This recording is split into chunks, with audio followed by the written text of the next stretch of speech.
Supposed to brush my cat's teeth. That was sprung on me recently by that. You got to start brushing her teeth. I was like, okay, I wouldn't have gotten the cat.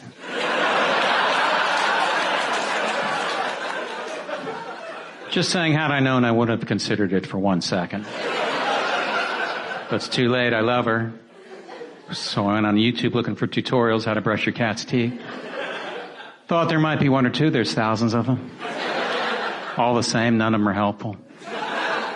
They're like, here's how you brush your cat's teeth. First start out with the world's most relaxed cat.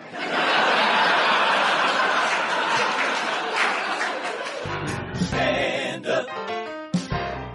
Comedian Todd Barry getting your day started with a very funny joke. I like to open with a joke.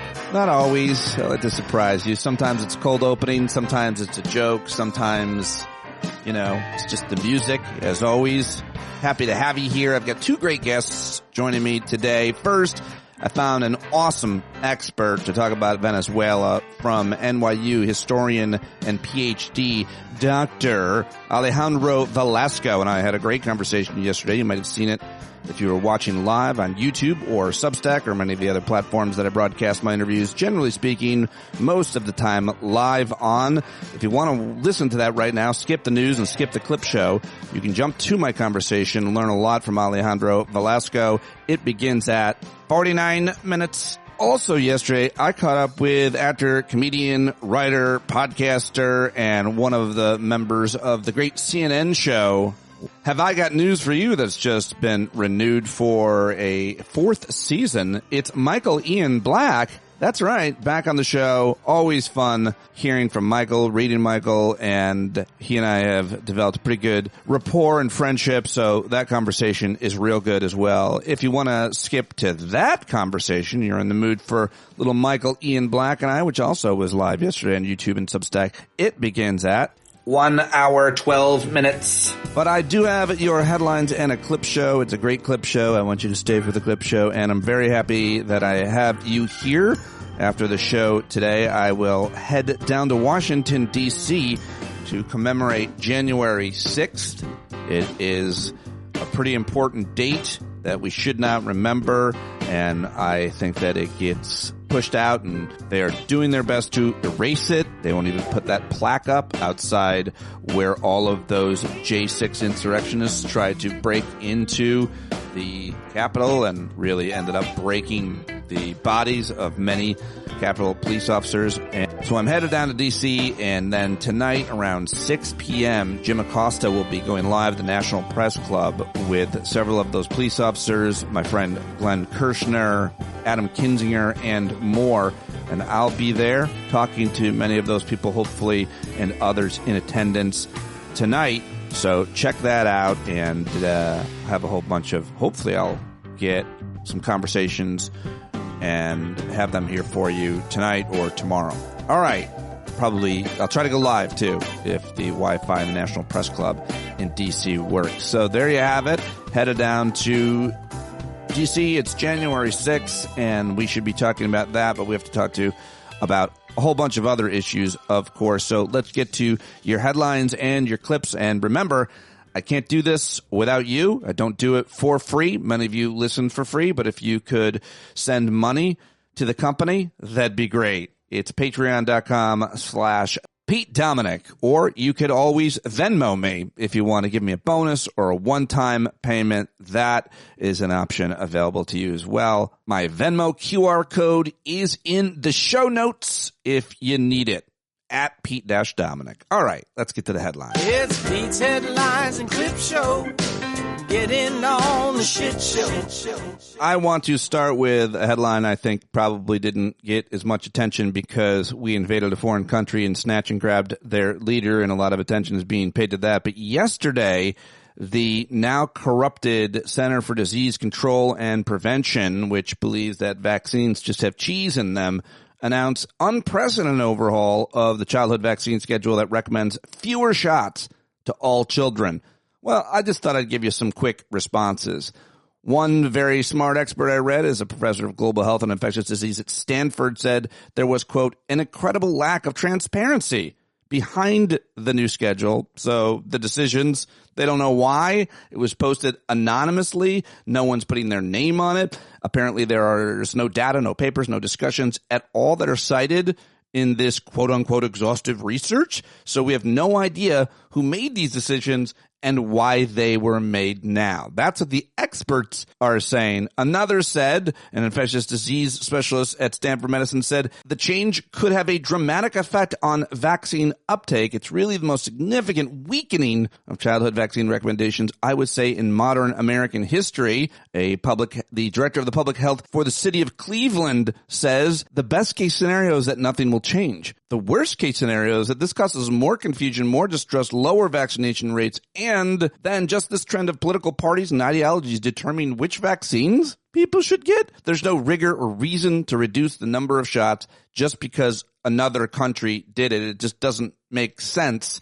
The abrupt change to the entire U.S. childhood vaccine schedule is alarming, unnecessary, and will endanger the health of the children of the United States. I'm just reading quotes from experts, and the reference to another country is that apparently RFK and others are citing Denmark's vaccine schedule, and you cannot compare America to Denmark. We do not have the public health system that they have, and so much more. It's not comparable and should not be a model for our country in this case. Oh, and one more reaction on how I found out about this breaking news yesterday. It was announced yesterday is I got a text from my bestie, Dr. Zatz, who's a pediatrician, with a link to the news and then 400 angry face emojis. So that's his review of it. He doesn't like it at all. And neither does any other pediatrician, and not because they're going to lose any money, because that's not the case, because they actually care about kids, you sick, cynical fucks. All right, then. Well, I want to make sure I mention that. I thought it was a pretty big story. But, of course, a big part of yesterday's news climate cycle, I don't know why I said that, was reactions from around the world to the invasion of Venezuela by our country and our awful leaders. You heard from other world leaders individually, and then you had an emergency session at the UN and heard from more of them. One of the reactions is that there hasn't been nearly a robust enough reaction, especially from the Europeans, because they're concerned about their sphere of influence. Though they do seem pretty objectable to the idea that Hitler would want to take over Greenland. The Prime Minister of UK, at least, Keir Starmer, publicly backed the Danish Prime Minister after she demanded the U.S. stop its threats to forcibly take over Greenland. Asked by the BBC if he agreed with Danish calls for Trump to stop raising the idea that the U.S. should annex the island, which is largely autonomous, but remains part of the Danish kingdom, Keir Starmer replied, yes. So there you go. Ousted Venezuelan President Nicolas Maduro and his wife, Celia Flores, pled not guilty yesterday during their first appearance in Manhattan federal court, 2 days after being seized in Caracas during a U.S. military operation. And there's more reporting that apparently somebody, I don't know, maybe it was our commander in chief, maybe it was that hollow barrel Marco Rubio, was somehow offended that Maduro was seen dancing. And so that really triggered someone, that he looked happy. So they had to go in because they're sadists and you know, snatch him and wrap him up and bring him back to the U.S. to be tried in American courts.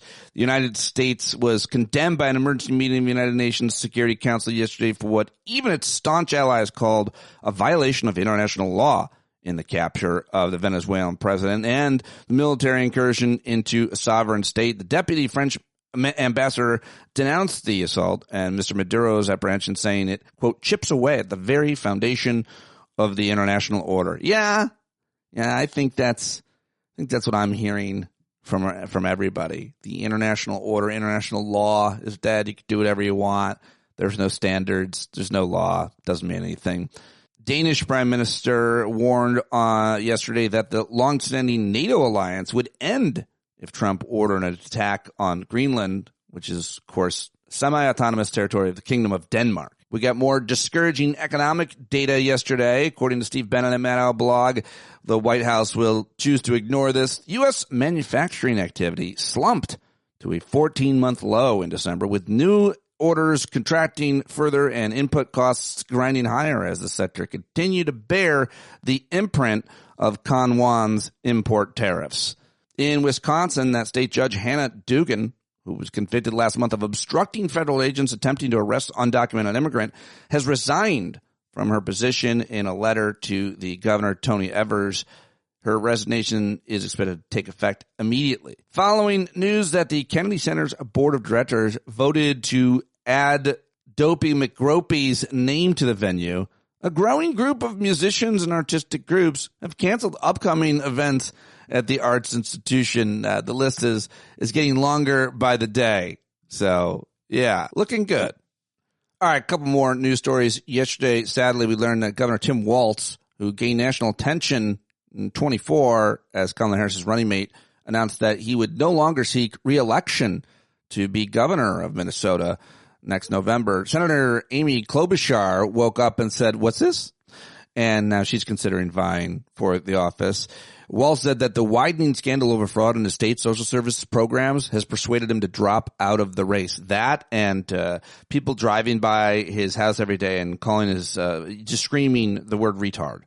It's been a nightmare for him and his family. He's a good guy. Minnesotans love him. Shout out to Kathy Nathan, who I reached out yesterday, a longtime listener, getting her take on it, and she gave me some good resources. In other political news, yesterday was Marjorie Taylor Greene's last day in Congress. She's the latest Republican to criticize Petty Roosevelt on her way out of town, basically, So that's really courageous.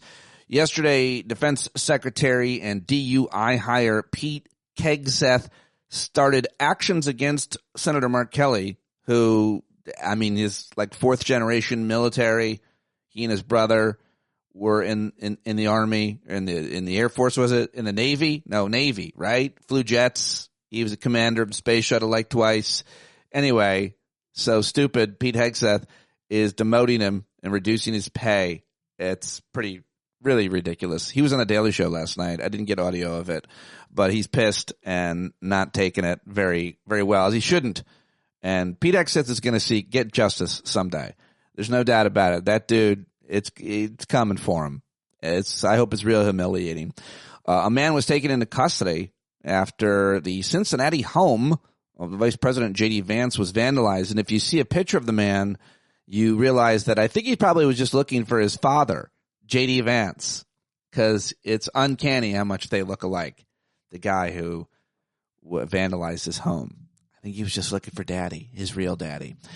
In Iran, there's major protests, and I probably should mention and talk more about this, probably not getting covered as much as it should, because of inflation and the economic crisis. The government has offered monthly payments to Iranians that's equivalent to like $7. So I guess they're not going to go for it. Sales of new cars are expected to have increased modestly in 2025, driven by rich Americans, is the actual headline at the New York Times. It doesn't say rich. It says affluent Americans. So those are the headlines that I've gathered for you today. Now let's get to the sound clips. Time for the clip show. Let's start with some experts on that announcement about vaccines. Let's go to NBC News, where they had one of their experts, Natalie Azar is her name. Dr. Azar, good to see you. Can you walk us through the highlights of what's changing? Yeah, so I think the good news is that for the recommended vaccines, the big ones, polio, MMR, pertussis, whooping cough, HPV, varicella, which is the virus that causes chickenpox, none of those recommendations have changed. As you mentioned, they have now sort of subdivided the rest of the vaccines into recommended for high risk and recommended after shared decision making. The one that really stands out here, Kate, is that they've moved the flu vaccine to one that is recommended after shared decision making. I was just on the AAP, the American Academy of Pediatrics call, and basically what they said was that to do this in the midst of a really, really bad flu season, when we have really good data that this year's vaccine, data from the UK, protects children really well against hospitalization, and we know that the majority of deaths from flu occur in unvaccinated children. This is something that they were very, very shocked and disappointed to see. Yeah, and Dr. Azar, to be clear, some of those that we were just showing used to be required by doctors or, by school districts. Do we know why this change is happening now? I wish, Kate, that I could tell you that it was because it was deliberate and evidence-based. But unfortunately, that's not really the case. This is kind of what is to be expected in terms of the agenda from this administration and this HHS to reevaluate vaccines. Even drawing making certain suggestions that the reason for chronic illness in kids is because of vaccines. Okay, well, there you go. Natalie Azar. Let's get one more perspective. That was NBC News. Now, MS Now, Katie Tur, who's married, by the way, to the new CBS anchor, Tony Gupta. I've not been a big fan of either of theirs. Anyway, they had Vin Gupta on. I think he's pretty good. And so she asked him about this new decision that came out anonymously. Cowards. Anyway, we've got some breaking news from the Centers for Disease Control and Prevention, just announcing an overhaul of the nation's childhood vaccine schedule, another one. That's going to mean fewer recommended shots for all children, effective immediately. Joining us, MS Now medical contributor and global health policy expert, Dr. Vin Gupta. Which shots? Yeah, Katie, it looks like in terms of the shots that we're no longer going to be or will be recommended by the CDC, I just had the list here: rotavirus, COVID, flu, hepatitis A, hepatitis B, and the shot for bacterial meningitis. Those are the ones that now they're saying will be part of a shared decision-making construct between, say, a pediatrician and parents for their children. So we've seen the CDC already pull back recommendations on other shots. What has the result been, and what's the likely result of this? Well, I think what you're going to see in this paradigm, this framework comparison to Denmark, just doesn't apply. Denmark, just to say it for our audience, very low child poverty rates. They have universal health care with no cost barriers, smaller gaps between high and lower income families. And so what does that mean to your question? There's less of a delay between diagnosis and treatment if they do have an infectious disease. Let's take hepatitis B, since that's now part of the shared decision-making construct, Katie. Hepatitis B, in a place like Denmark, you can test a pregnant mom right before birth, and if they have a positive test, you can vaccinate them. That does not work here in the United States. We've already peeling back recommendations on hepatitis B within the first 24 hours of birth. We know, Katie, that if you wait to test and then vaccinate, say in the case of a pregnant mom about to give birth to her baby, that doesn't work. You have a lot of delays in testing. You have a high burden of preventable illness when it comes to hepatitis B in their children. We've tried that. It just does not work. And so we're going to see the same with flu. We're already in the midst of a bad flu season, Katie. Tens of thousands of hospitalizations amongst kids. They have bacterial meningitis now on this list. We have 3,000 cases of that in the United States. What's going to happen? Again, this is going to decrease vaccine competence, more burden on providers. Not what we need right now. Not what we need right now. Big news, 2 clips on it. That's how big of a news item I think it is. Now let's get this out of the way. Jake Tapper talking to Stephen Miller. You might want to skip this, but I thought it was interesting and important because they're talking about Greenland, and I just feel like even Stephen Miller, who can just spin anything and lie about anything, was really struggling here with trying to defend this. This, and it's worth mentioning that his wife, Katie Miller, apparently posted on social media a picture of, I saw it, picture of Greenland covered in like American flags or something. Anyway, that context matters. Here it is. Important topic. The premier of Greenland and the premier of Denmark and other Danish officials are responding to a Twitter post from your wife, Katie Miller, herself a former Trump White House official, showing Greenland covered with an American flag, saying soon. After that was posted, President Trump repeated the claim that the U.S. needs Greenland for national security reasons. The Danish prime minister responded to this in an interview earlier today, as reported by Bloomberg, quote, "I believe one should take the American president seriously when he says it wants Greenland, but I will also make it clear that if the U.S. chooses to attack another NATO country militarily, then everything stops, including NATO, and thus the security that has been established since the end of the Second World War." Can you rule out that the U.S. is ever going to try to take Greenland by force? Well, let me go back a step. The president has been clear for months now, so I know you're treating this as breaking news. The president has been clear for months now that the United States should be the nation that has Greenland as part of our overall security apparatus. The United right, States, but your wife posted that like hours after the Venezuela operation. No, but that's why it's newly relevant. No, I'm not, and I'll talk with you about it for an hour. I think it's a really important conversation. I just wanted to reset, Jake, by making clear that it has been the formal position of the U.S. government since the beginning of this administration, frankly, going back into the previous Trump administration, that Greenland should be part of the United States. The president has been very clear about that. That is the formal position of the U.S. government. Right, but can you say that military action against Greenland is off the table? It wouldn't be military action against Greenland. The Greenland has a population of 30,000 people, Jake. The real question is, by what right does Denmark assert control over Greenland? What is the basis of their territorial claim? What is their basis of having Greenland as a colony of Denmark? The United States is the power of NATO.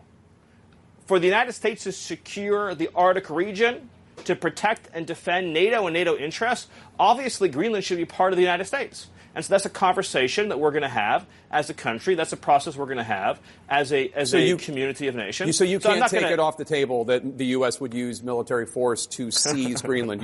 You can't take it off the table. Jake, I understand you're trying very hard to, which again, is your job. I respect it. It's great to get exactly the headline, right, that catchy headline. I'm trying to get an answer to the question. That says Miller refuses to rule out.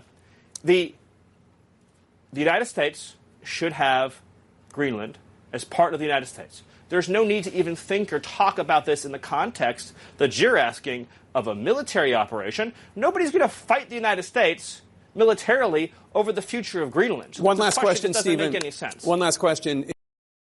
All right. We're good. I think that's it. Thank you.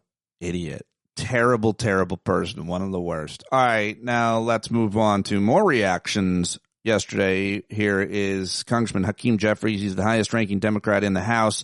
Here he is, a clip of him at his press conference yesterday. Putting our men and women in uniform at risk. And the American people certainly do not support the notion that Donald Trump and his cronies like Stephen Miller, who's a joke and a toxic embarrassment, are going to run Venezuela, a country of 30 million people. Are you kidding me? They're talking about making Venezuela great again. They haven't been able to make America great again.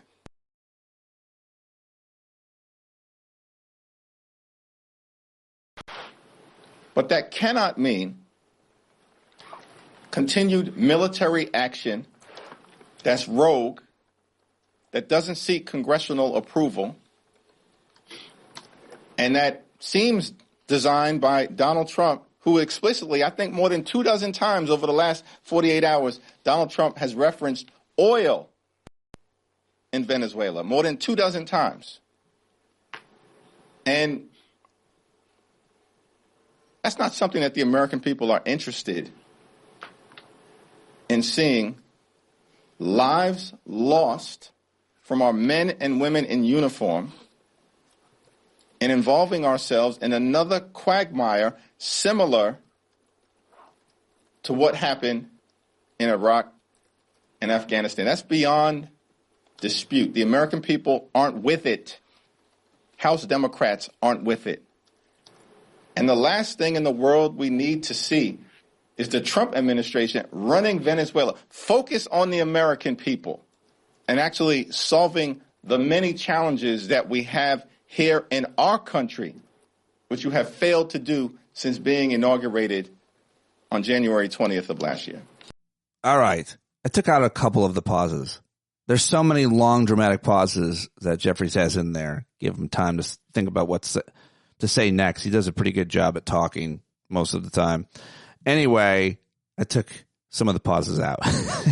Here's Thomas Massie, a Republican in the House who has objected to much of what Rip Van Woonwinkel has done and said, which is refreshing. It's Thomas Massie. Previous presidents told us to go to war over WMDs, weapons of mass destruction, that did not exist. Now it's the same playbook, except we're told that drugs are the WMDs. This is about oil and regime change. Mr. Speaker, James Madison warned us that in no part of the Constitution is more wisdom to be found than in the clause which confides the question of war and peace to the legislature and not the executive. Madison called it the crown jewel of Congress. The framers understood a simple truth. To the extent that war-making power devolves to one person, liberty dissolves. If the president believes military action against Venezuela is justified and needed, he should make the case and Congress should vote before American lives and treasure are spent on regime change in South America. Let's be honest about likely outcomes. Do we truly believe that Nicolas Maduro will be replaced by a modern-day George Washington? How did that work out? In Cuba, Libya, Iraq, or Syria, previous presidents told us to go to war over WMDs, weapons of mass destruction, that did not exist. Now it's the same playbook, except we're told that drugs are the WMDs. If it were about drugs, we'd bomb Mexico or China or Colombia, and the president would not have pardoned Juan Orlando Hernandez. This is about oil and regime change. And when it comes to regime change, we've already been down this road with Venezuela with nothing to show for it. In 2019, we recognized Juan Guaido. We seized their embassy here in D.C. We were told that regime change was imminent. Years later, Maduro remains in power. Today, we're told to place our hopes in other exiled figures.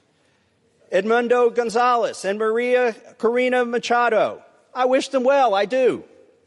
But Congress should not express moral sympathy in the form of a blank check for military escalation and American lives.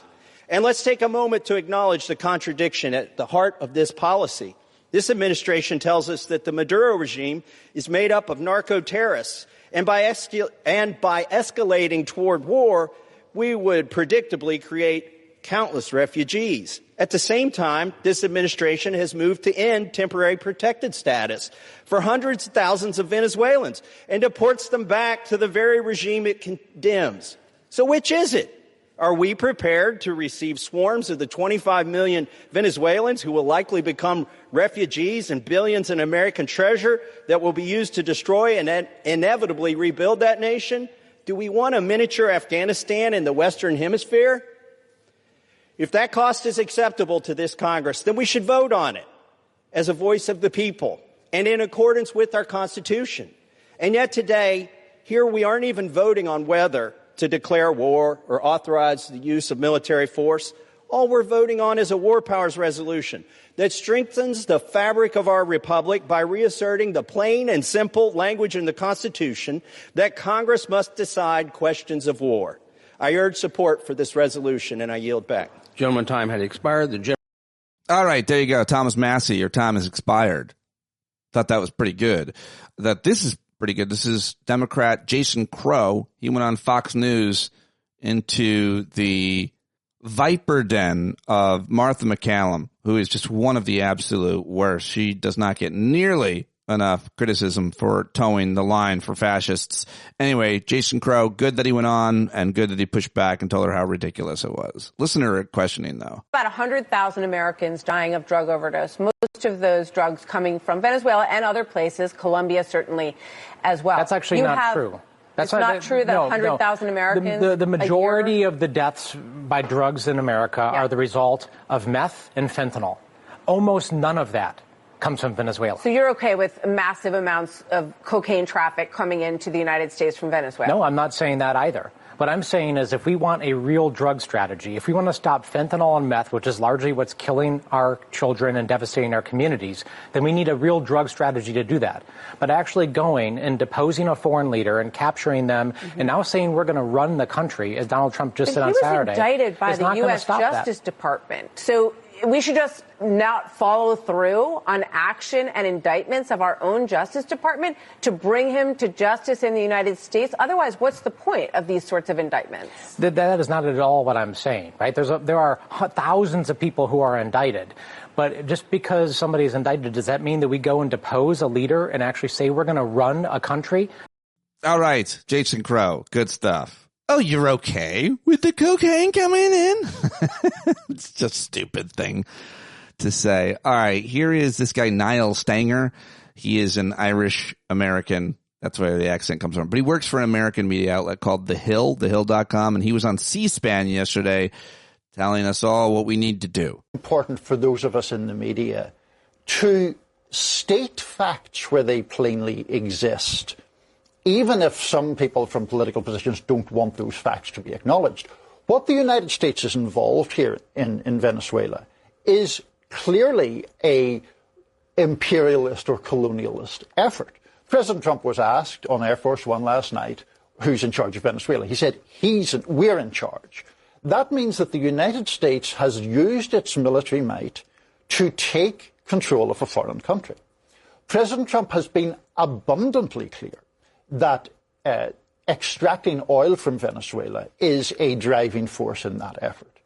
You couldn't ask for a more textbook example of what colonialism or imperialism are. The use by a larger country of force against a smaller country to take control of it directly or indirectly and to exploit its resources. That's what's happening. All right. There you go. Here is Congressman Eric Swalwell, who's running for governor in California. He was on MSNBC yesterday. Agree with them? Well, I do. And, I talk to Californians all over the state, and going into Venezuela and, quote, running that country ranks at about 200th on their priorities. They're not focused on Venezuela. They're focused on the costs in Ventura and Vallejo, the rent in Los Angeles, and the grocery prices in Pasadena. And they have no faith that Donald Trump can run a country who couldn't run a casino. And now he's going to run a country in South America while we watch as he fails to run a country in North America. That doesn't add up. And neither does this whole concept that we're going to get the oil from Venezuela and that it will pay for itself, essentially. We heard that over 20 years ago from George Bush, that we'd get the oil from Iraq, and that cost us $3 trillion. All right, Swalwell on MSNBC, running for governor. And now let's go to the UN, where yesterday we heard from world leaders and experts, including my old friend Jeffrey Sachs, who was called upon by, I believe it was like the Somalian representative, yielded him time. And I thought it was pretty dramatic, telling an aggregation and list of America's intervention in Latin America and elsewhere over the years. I thought it was very powerful and dramatic, and I liked it. And so I wanted to share a couple minutes of Jeffrey Sachs at the UN for all the world to see yesterday. Mr. President, distinguished members of the Security Council, the issue before the Council today is not the character of the government of Venezuela. The issue is whether any member state, by force, coercion, or economic strangulation, has the right to determine Venezuela's political future or to exercise control over its affairs. This question goes directly to Article 2, Section 4 of the United Nations Charter, which prohibits the threat or use of force against the territorial integrity or political independence of any state. The Council must decide whether that prohibition is to be upheld or abandoned. Abandoning it would carry consequences of the gravest kind. Let me offer some background. Since 1947, the United States foreign policy has repeatedly employed force, covert action, and political manipulation to bring about regime change in other countries. This is a matter of carefully documented historical record. In her book, Covert Regime Change, political scientist Lindsay O'Rourke documents 70 attempted U.S. regime change operations between 1947 and 1989 alone. These practices did not end with the Cold War. Since 1989, major United States regime change operations undertaken without authorization by the Security Council have included, among the most consequential, Iraq 2003, Libya 2011, Syria beginning in 2011, Honduras 2009, Ukraine 2014, and Venezuela from 2002 onward. The methods employed are well established and well documented. They include open warfare, covert intelligence operations, instigation of unrest, support for armed groups, manipulation of mass and social media, bribery of military and civilian officials, targeted assassinations, false flag operations, and economic warfare. These measures are illegal under the UN Charter, and they typically result in ongoing violence, lethal conflict, political instability, and deep suffering of the civilian population. The recent U.S. record with respect to Venezuela is also clear. In April 2002, the U.S. knew of and approved an attempted coup against the government. In the 2010s, the United States funded civil society groups actively engaged in anti-government protests. When the government cracked down on the protests, the U.S. followed with a series of sanctions. There you go. That's just part of it. There's like 5 more minutes picking up on Obama administration up till now. Really worth listening or watching to that history. And I also thought this was a really interesting analysis. I don't know how much credibility this guy has, but he has a pretty big following and he makes a lot of sense. And I'm hearing a lot of other people say this. This guy covers energy for a living. He's a contributor to Forbes. And he goes by like Mr. World Energy or something. He's got one of those YouTube monikers, but he's an older, serious, journalistic guy. And I thought this was also very interesting analysis when it comes to Venezuela's oil. Let me give you a few minutes of him, and then I'll get a couple more clips in before the jokes. The late night comedians are back. Here he is. This idea that American oil companies are going to rush to Venezuela to produce all this oil, that's not a thing. Having the largest oil reserves in the world doesn't mean what Donald Trump thinks it means. The only thing that matters is the value of that oil and how much you can profit on it. People are so focused on the amount of oil there. Who cares if you can't make a fortune on it? And you can't. It's not the best investment out there by any means. It's not even close. $100 billion of investment needed over a decade to restore the infrastructure to where it once was. So this idea of asking American oil companies who are currently having a hard time due to what?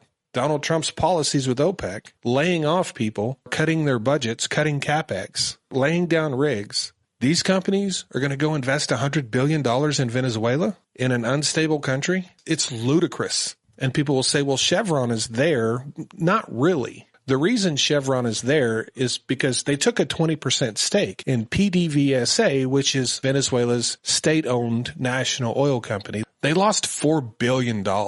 They're there helping Venezuela, and Venezuela is just giving them some oil. Like, they're not even getting paid. They're there because they're stuck there. The removal of sanctions in Venezuela is not enough to restore oil production in Venezuela. It doesn't fix all of the other problems. The companies are still having to face unresolved expropriation claims, contract enforcement risk, fear of policy reversal. The country's going to actually have to be stable, where every person there working doesn't have to be guarded with an armed guard. We are light years away from oil companies just saying, yeah, I'll go back to Venezuela. And honestly, I believe just the rebuilding of the infrastructure is a deal breaker.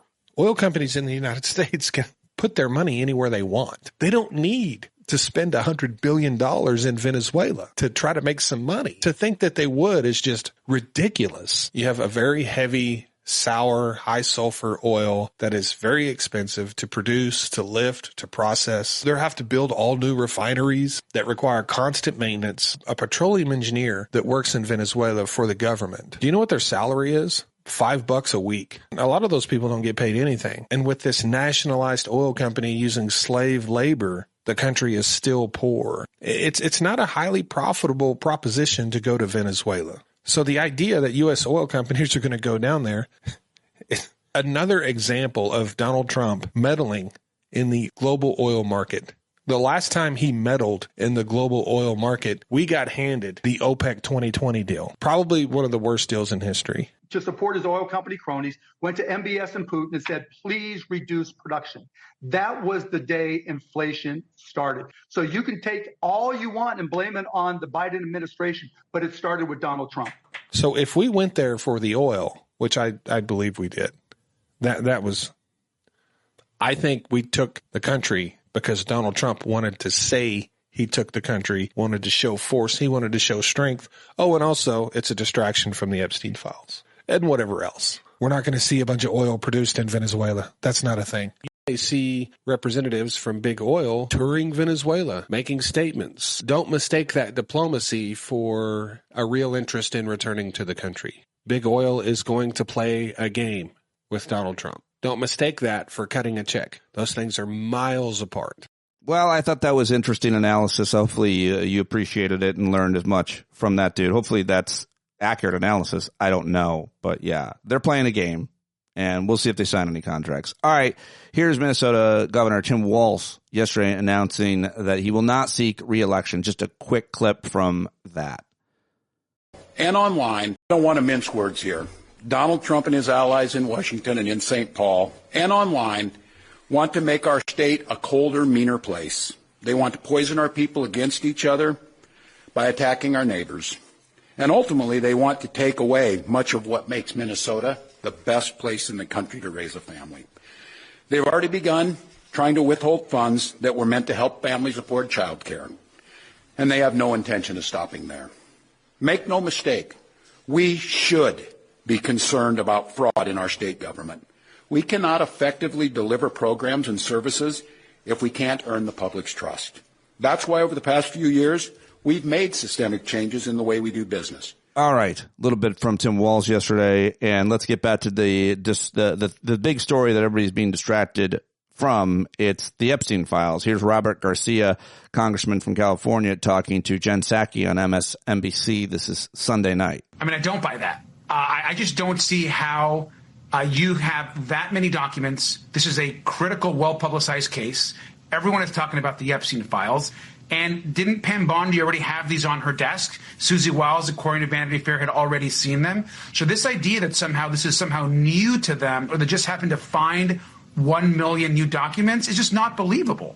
You know, Todd Blanche here is out here partying next to the president on New Year's Eve at Mar-a-Lago. He's over meeting with Ghislaine Maxwell in secret, giving her special deals, and is now essentially finding new documents out of nowhere while they continue to redact the president's name in places where we know it shouldn't happen.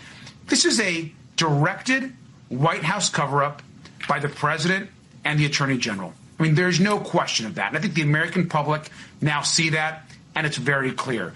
We've got to be very careful and diligent in going through these new documents and holding Pam Bondi accountable if that means contempt or other measures, and using the legal process, which we've already begun doing some of the groundwork on, and you'll be seeing and hearing about in the weeks ahead. All right. Well, looking forward to that. Congressman Robert Garcia for you. And now you deserve to laugh. Some jokes brought to you by the late night shows that are back after the holiday hiatus. Let's start with ABC's Jimmy Kimmel Live last night, a little bit from his monologue. President Trump said his New Year's resolution this year is peace on earth, and that lasted for just under 2 days. If you were wondering how bad these Epstein files are for Trump, turns out they're Invade Venezuela bad. This is literally the plot of the movie Wag the Dog. The president gets caught in a sex scandal, so he attacks a smaller country to distract us, and here we are, distracted. On Saturday, Venezuelan President Nicolas Maduro and his wife were captured by Delta Force at their home in Caracas and brought to New York. Trump watched the operation unfold in real time from the bunker in his basement at Mar-a-Lago. You can see there he is with Hegseth and Marco Rubio. This mission was called Operation Absolute Resolve, which is a title that was definitely generated by ChatGPT. Venezuela has the largest oil reserves in the world, especially now that Diddy is locked up. And so after months of escalation, Trump decided Maduro had to go. And yes, he's a criminal and a dictator who's driven his country into financial ruin while he and his family have lined their own pockets. But Maduro is no saint either. And thank you.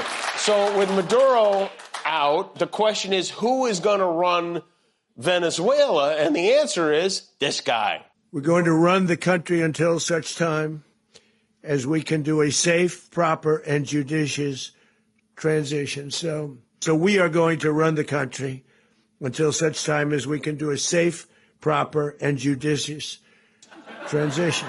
And it has to be judicious, because that's what we're all about. Yeah, that's right. That word I can barely say, judicious. You cook, I'll judicious. That's what we're going to be. It might be, I think he might be gargling NyQuil or something. He's going to run Venezuela? He can't even run the country he runs. This is like if JCPenney decided to buy Sears. For 10 years, he's been promising this plan for health care. Now he's running another country that I guarantee you he could not find on a map. I would bet anything on that. What is he thinking? Is running the United States not enough? I mean, if you're looking for a challenge, try a sit-up. Do something other than... So here's Maduro arriving in New York in handcuffs. 40% chance Trump thinks he captured Saddam Hussein. All right, Kimmel, very funny. Maduro does look like Saddam Hussein. Love it. Let's head over to CBS Late Show with Stephen Colbert last night. So now that the president of Venezuela has been renditioned to the Gowanus Expressway, everyone's got one question. Who will run Venezuela? Who will run the country? So who is going to run Venezuela? Well, we still don't know for sure, but chances are it's going to come down to either Paramount or Netflix. All right? A lot of money on the line. A lot of money on the line. I'm happy with either one. I got no dog in this fight. Of course, Trump has his plan. We're going to run the country until such time as we can do a safe, proper, and judicious transition. Oh, so this country and Venezuela? Evidently, when he says America first, he means alphabetically. That's crazy. He can't run two countries at once. He can't even run. Many had thought,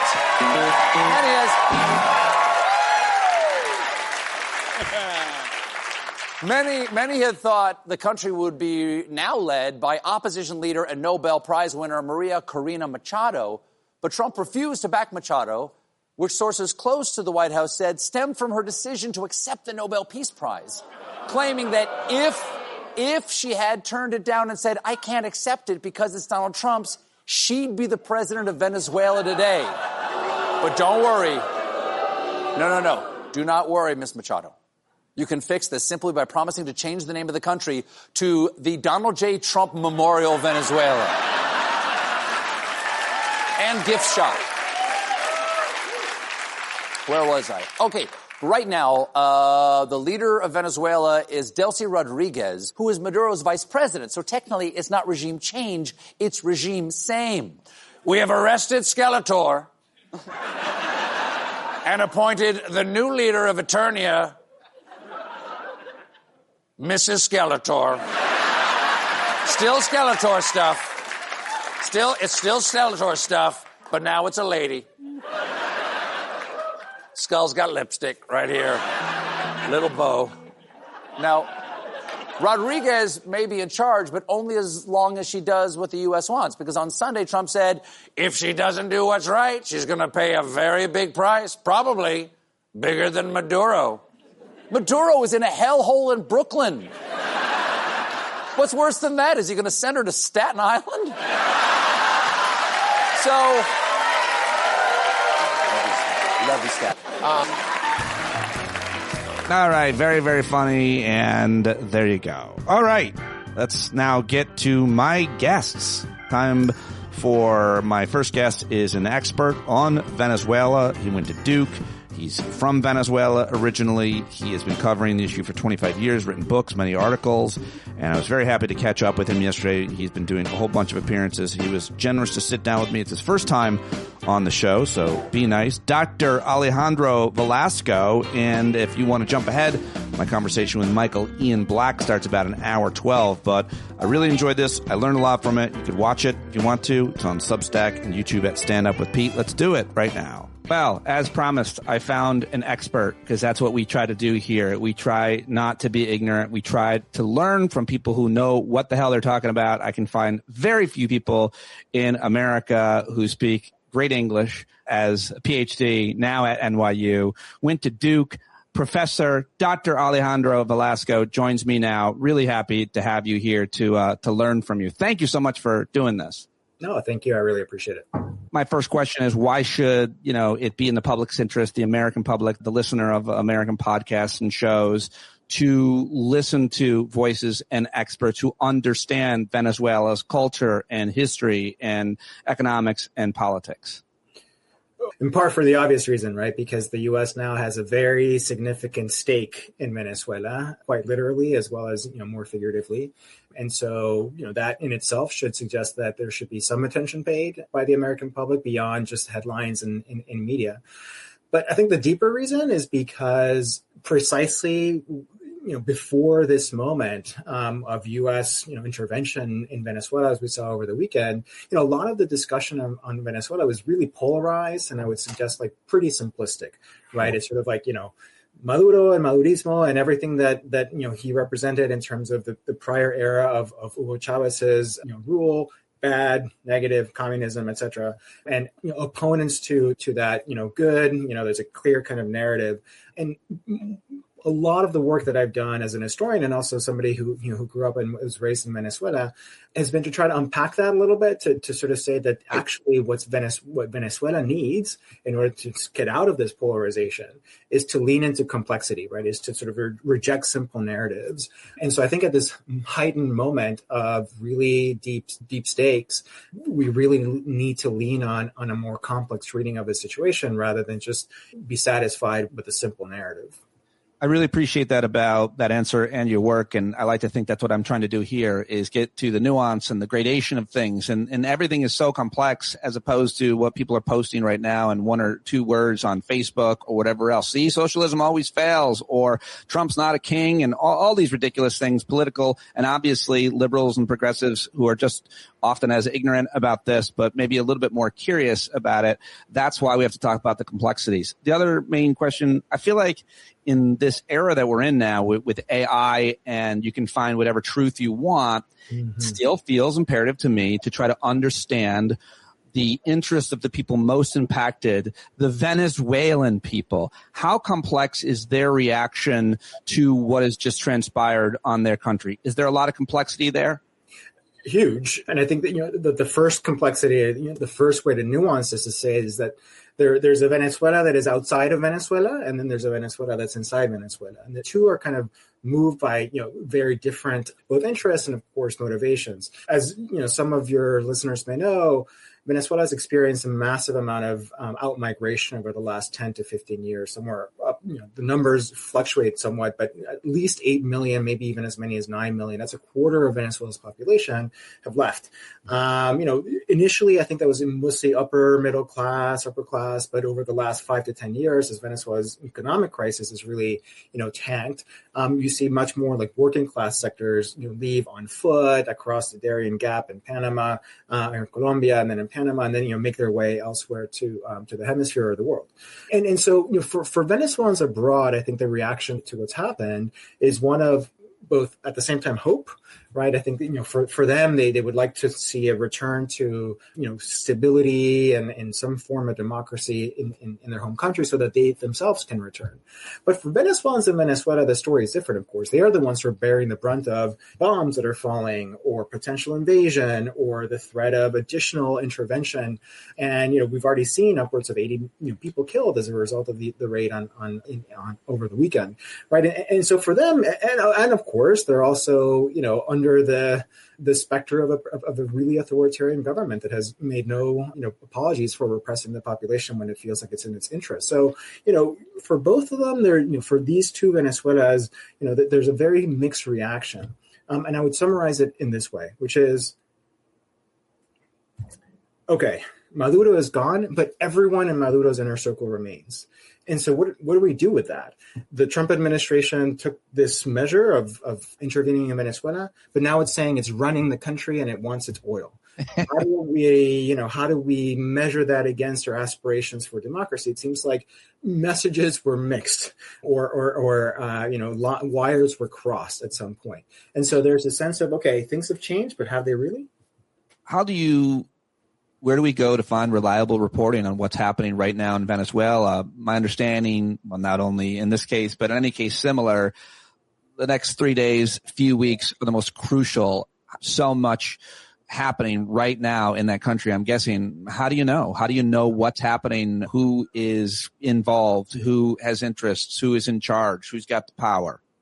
The best way, at least the ones that I found out, is to just read very widely, and then try from that wide readership of opinions, folks who are in Venezuela, folks who are out of Venezuela, folks whose primary interest is thinking about geopolitics, and those whose primary interest is thinking about conditions on the ground, and from that try to develop a sense of the full picture rather than trying to find just a single source. There has been reliable reporting from some mainstream sources, New York Times, Washington Post. They have reporters close to the ground with a lot of sources in there. But then there's also smaller sources, media sources that people could have access to, that straddle the political divide. But there's no single source or even two or three that I might recommend. I think you really need to kind of just jump in there and try to read as much as you can. The one thing I would say to anyone who's just doing this for the first time is, steer clear of people who tell you that they have the answer. Right. Like I feel like that is the clearest indication that, what they're trying to project is sort of a sense that, things are very simple. And in fact, a lot of this is about nuance. Such an important point, and one I always try to make, especially checking your own bias. It's very easy to fall into it. This is all about oil argument, and it's pretty simplistic, and we've certainly seen it before, and someone might argue it's always been the way of the world, but yet this is a little bit different, and for a lot of different reasons it would feel. But this, our leader, I feel like, I don't know what the hell I'm talking about, doctor, but I feel like it's because Trump is a kleptocrat. He's just a thief, and that's not like the Bush administration. That's not like any other Western leadership in a way I feel like we've ever seen, and we can argue about the rest of the world, but I feel like that matters. I feel like this is about his close circle and them enriching themselves. And the more I'm reading, the more I'm finding the oil industry themselves wasn't really asking for this and is suspect about it, because my understanding is you need to be able to have security before you can pump oil. Like reliable investment matters. So am I making any sense with this? Completely, and in many different ways you're making sense. I think if you think about the oil companies themselves, the reality is that Venezuela's oil industry is severely depleted, and that's because of mismanagement, corruption, lack of investment, etc. And so the idea, which is I think something that we've heard from Trump over the last 48 hours is, the oil companies just stand at the ready, they're going to go in there, they're going to invest, and everything's going to be great. The level of investment that's required, both in terms of money and also in terms of time, to say bring back Venezuela's oil industry to a point where it can pump 3, 4, 5 million barrels a day. Right now, it can only pump about 1 million barrels a day, is so significant, right? That either they're deluding themselves into thinking that this is going to be like a simple, easy operation, or in fact, what they're saying is, we are prepared to be in there for a very, very long time. And so either way, I think they're lying either to themselves or to the American public. That's on the one hand. But on the other hand, you're totally right. It's not just about oil. It's about many other agendas that are converging at this moment in the Trump administration, as well as, things that are shifting in the Venezuelan government. So, what's other agendas in the Trump administration are Marco Rubio, whose interest is not Venezuela. His interest has long been stated interest, getting rid of the regime in Cuba. Right. And so for him, Venezuela is just a stepping stone towards this larger, project. And you have people like Pete Hegseth, whose primary interest is to both literally, as we've seen, and figuratively flex the muscles of a more, robust U.S. military in the world. And then you have Stephen Miller, who's, who has made, no secret of his desire to get rid of as many, migrants and immigrants in the United States as possible. And so, it's in their interest to say like, oh, great, Venezuela is stable now. All of you Venezuelans who've come over the last 10 years leave. So all these interests are converging, and it's hard to say like which one of these is at any given moment the primary one. It seems like what they're seeing, they're throwing kind of spaghetti to the wall and seeing what sticks in terms of a message to the American people, but it's unclear if any of it is landing.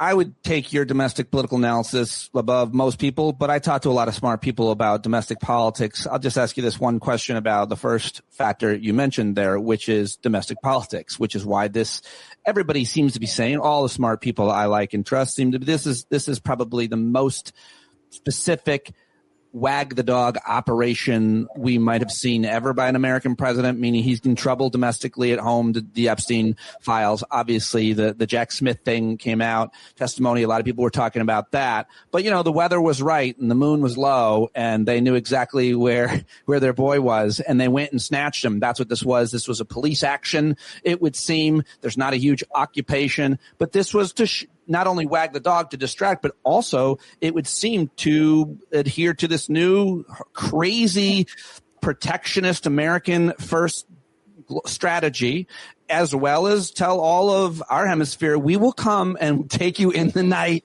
and that'll be it. So what is your thoughts on just that before we move back specifically to Venezuela? Whatever semblance there was of an international order based on a rule of law is, of course, now I cannot imagine anybody being able to make an argument for it at this point. Right. It really is the rule of the strongest, and this is where I think Pete Hegseth in particular has been flexing the literal and figurative muscles of the U.S. military. And you're entirely right. If you're Gustavo Petro in Bogota, or if you're Claudia Sheinbaum in Mexico City, or any other leader that has said we respect sovereignty, we respect the rule of law, we respect the will of the people in our countries, and yet they're being threatened with this or worse, and framed in this narrative where, the truth does not matter. The truth here is that Venezuela is not a chief exporter of cocaine or even fentanyl, certainly, that there are no reported links of, Hezbollah or Hamas in Venezuela, that the claim that Venezuela has emptied its jails and sent them to the United States, there's zero evidence of that. And yet they're using these narratives now to cast aspersions on Colombia and Mexico and governments that they don't see. So, that's absolutely true. There is this kind of wag the dog component, but it's also part of a much larger hemispheric and, in fact, global project, not just to reassert U.S. hegemony, but really to recast it as completely above the law. This is, we don't even have to give pretense. We just do what we want because we can. Yeah. Yesterday, as Stephanopoulos asked Rubio, what legal authority do you have? And Rubio, he's like, what are you talking about? What do you mean? We don't need it. We have the Department of Justice said that he's a bad guy, so we went and we got him. I mean, it's a way to think. I have two daughters who are teens and preteens, and we talk about what would it be if this happened, right? To try to think about logical arguments and logical flaws. And so if you think about, okay, what if, say, Russia in a Russian court decided that a U.S. official had violated Russian law, and they had some commandos in the middle of the night snatch that person, bring them back to Moscow, and try them in Russian courts according to Russian law. I think the reaction would be pretty negative. I think your daughters are probably smart, and they're like, it depends which American they grab. There's a few. That's right. Exactly. It's a great parallel. Obviously, it's an insane argument. One other just real quick stupid question, which is, I do think that it's one thing to remove a very unpopular leader, which of course Maduro had become to the Venezuelan people, much less apparently the diaspora. It's another thing to remove a popular leader like I think Sheinbaum is currently in Mexico, much less the leadership of Cuba or anywhere else in Latin America, certainly Colombia. It's one thing to do it in this country with this person, and entirely different to decapitate the regime of almost every other Latin American country, much less Greenland. What are your thoughts? For sure. And I think what we saw over the past weekend, besides, of course, all the dramatic images and what it means for precedent and international law, et cetera, is also a kind of modus operandi where as long as we can do something dramatic that has minimal or no risk to U.S. personnel, but has the maximum kind of projection of power, we're willing to do that. Yeah, right. And so calculus. That's the minimal, bombing Iran from miles into the sky, just a few pilots and refuelers. In this case, it was a much bigger operation, apparently 150 planes, a lot of drones, whatever. But either way, you describe it perfectly. That's the strategy. Minimal impact, no cost to the American people, although you might argue you could have a larger migration crisis as we increasingly destabilize our neighbors. It's true, but I think to your point about, Sheinbaum or Petro or, Mexico or Colombia, it's more about the projection of power than the reality of power. Right. This is what we're like settling into in Venezuela right now. Of course, Trump said, on Saturday and then reasserted it yesterday, we run Venezuela, we're running it. But what Marco Rubio said, I think is perhaps more accurate or more realistic, which is, well, we're running it by proxy. We're running it really by extortion. It's the return of gunboat diplomacy from the early part of the 20th century in Teddy Roosevelt, where we, deploy gunboats, in this case, aircraft carriers and other kinds of things, and say, if you don't do what we want you to do, we are ready to stage this operation again. And so it's less about whether or not they're going to decapitate the Colombian government or the Mexican government, and really much more about bringing them in line. And to the extent that we're seeing, really unfortunately, countries in Europe not denouncing this, other countries in Latin America not denouncing what just happened, it's giving it, I think, much more legitimacy than it, of course, should have. What do you want to say about Maria Corina Machado? She kissed up to Trump. She got the Nobel Prize. There's reporting that says he's pissed that she didn't turn it down, which is why he turned her down. You must have both a pithy reaction, although you seem you seem very deep and thoughtful. What do you make of that whole thing and what's left of the leadership there, I guess, is my final question here. Listen, Maria Corina Machado has been in the center of Venezuelan opposition politics for 20 years. Mm-hmm. In fact, longer than 20 years. And she has this tremendous capacity to snatch defeat from the jaws of victory, which is to say that, at various different moments during her political career, she engages in a kind of magical thinking that says, well, if we only do this, everything else will come to be, right? If we only, throw a couple of bombs in Venezuela, like oust the Maduro government, then we'll be in power. If we, try to stage a kind of humanitarian intervention as they did in 2019, the whole regime will fall.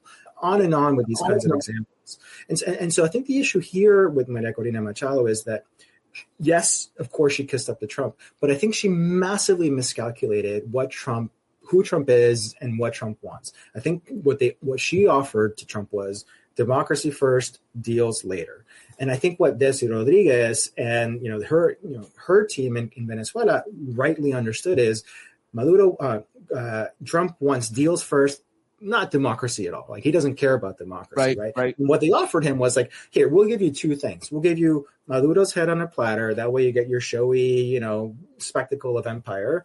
But then we also will give you some oil concessions. And that's what he wants, right? And Maria Corina Machado was like, no. He believes in democracy. He's the father of freedom, et cetera, et cetera. He does not care about any of that. Added to that, the pettiness of like, well, you should have turned down the Nobel Prize. It wasn't enough that you dedicated it to me. You should have turned it down.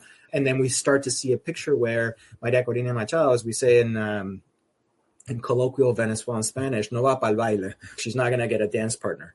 And so, seeing it in those terms, it's hard to say, at least in the medium term, where Maria Corina Machado goes from here. She seems to have been taking a really massive political hit. I have so many more questions. I've learned so much from you before I started talking to you today, during today's conversation, just listening to you on other podcasts and reading things you've written. I've learned. Who do you think dropped a dime on Maduro? I mean, someone was telling the CIA exactly where he was all the time. Was it? Who knows? I think that information will come a little bit later. What does seem to me, at least, very plausible is that, at some point, not too long ago, maybe a week, maybe a little bit over a week ago, Delcy Rodriguez, her brother Jorge, the defense minister, Vladimir Padrino Lopez, and the other strong player in Venezuelan politics, Diosdado Cabello, they all decided that in order to stay in power, they needed to give the Trump administration something. And Maduro was that final piece that had not kind of come together. And they decided that if they could stay in power, they were willing to give him up. Now, in terms of the actual, who was feeding information about the goings on, could have been any of them, at the behest of any of them. So that information is still forthcoming. And finally, who lobbied Marco Rubio for this for years? Were there individuals, organizations, interests? Marco Rubio didn't need lobbying. It's his own kind of political history and views on the region and the.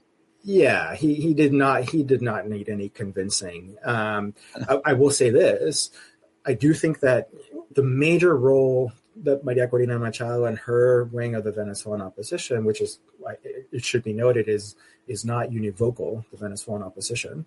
What they contributed to the weekend events was extremely significant, but its outcome was not, of course, what they wanted. And what they contributed was feeding into a narrative about Maduro being the head of a narco-terrorist organization, of, fentanyl producing, giving quarter to Hezbollah and to Hamas, that they have been doing for years.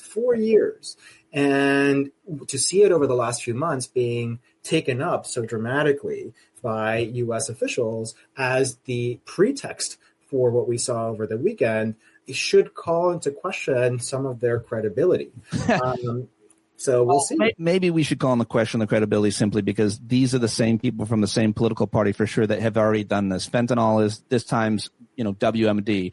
Hezbollah is the link to Al Qaeda. I mean, I covered that war and read every single book and interviewed everybody about what led to that war, and that's why people like me see these echoes and we get so worked up. But that's why I want to talk to someone like you who can differentiate.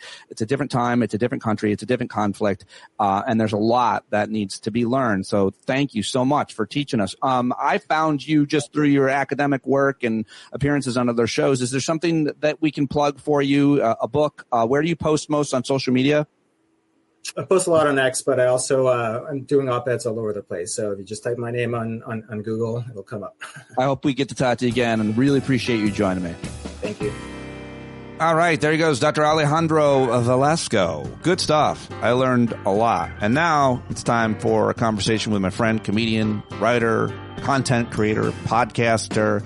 He does it all. He's done it all. Television and film and sketch comedy. Original founding member of The State, legendary sketch group, always on tour still. See them live. See him live doing stand-up. He's got stand-up specials.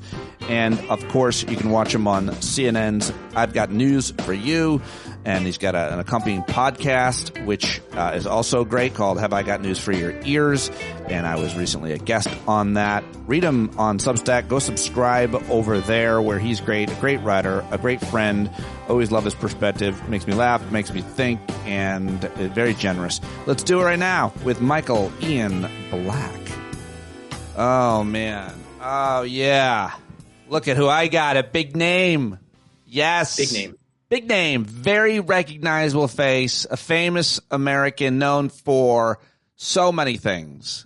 Very excited to have the great Michael Ian Black back on the show. The CNN show has been renewed. Have I Got News for You? Season 4. Congratulations on that. I thank you. And you're doing a podcast to partner with it, which I got to be a guest on. A lot of fun. You've moved. There's a lot going on. You're very busy. There's nothing you haven't done career wise. But what can't you do? Put together a shelf, perhaps? No, I mean, if there's one thing I feel like, one strength I have that rises above all others, it's my handyman skills, as we were discussing just before you went live. The latest handyman adventure is putting up some shelving, which surprisingly necessitated me breaking half of our coffee club. You wouldn't think that would be part of the assembly process. No. It absolutely is. Were they a specific collection that you can't, are they irreplaceable? No, and in fact, I have been suggesting to my lovely bride that we actually do get rid of some coffee cups because I felt like we had too many. So you may think to yourself, Michael, were you just sabotaging? Was this some kind of subconscious sabotage on your part? And the answer to that is, I don't know.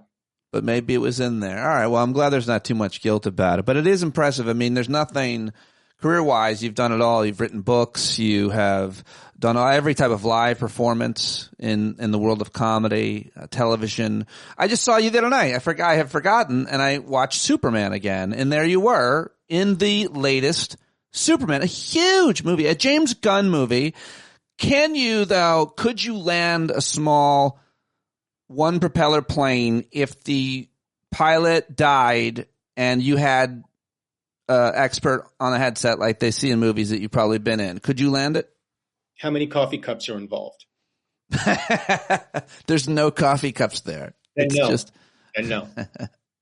It's nothing they can't do. All right. Now that everybody is starting to join us live, thank you for joining us live and on all these different platforms now. You are still doing the Substack. I just read your latest. I love your writing above all, I think. I think I might love your writing above all. I hope that you're still enjoying the Substacking because we are. So you prefer my writing to my cock? Yes. Okay. That's right. All right. I look deep inside. I'm not that kind of, but it is, your fame, however, does make it seem more worthy than all of it. But I was looking at your most popular Substacks of the year, and been some doozies, man. It was a hell of a year, and now we're on to it. Just keeps moving. I wish there was less to write about. Wouldn't that be great?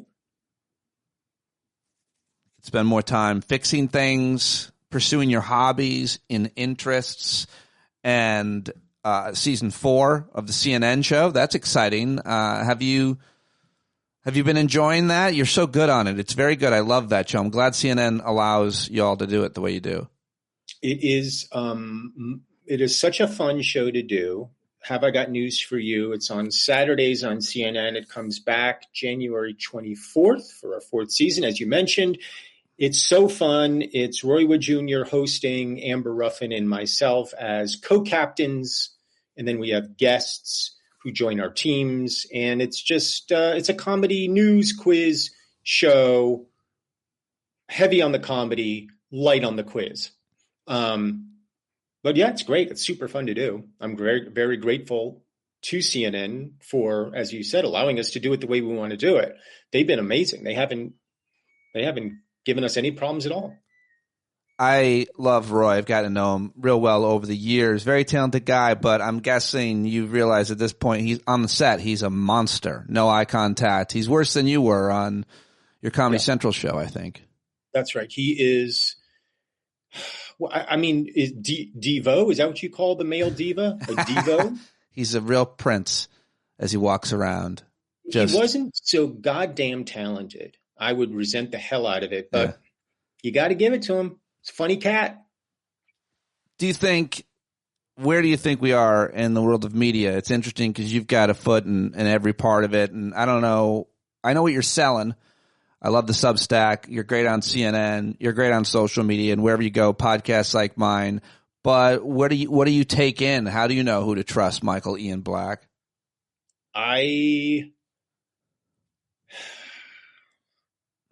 You still must. Hard, right? It's really hard. It's really hard to know who to trust, what to trust. And I always thought of myself as a somewhat discerning consumer, but I'm starting to question that. Like, I think I'm just as susceptible to propaganda and marketing as anybody else. And so I'm very much trying to keep my biases in check. It's hard when you're so biased against an administration as I am, because they're monsters. So like this thing with Venezuela, I go, all right, is there any good that can come of this? Is there anything good that can be said about this? And I suppose there is. Sure. You can say, yeah, Maduro is no longer in power, and that's probably, on balance, better for the Venezuelan people.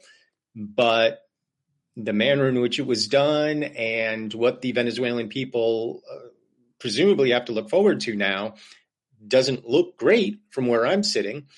But I'm trying to get as much information about it from as many sides as I can.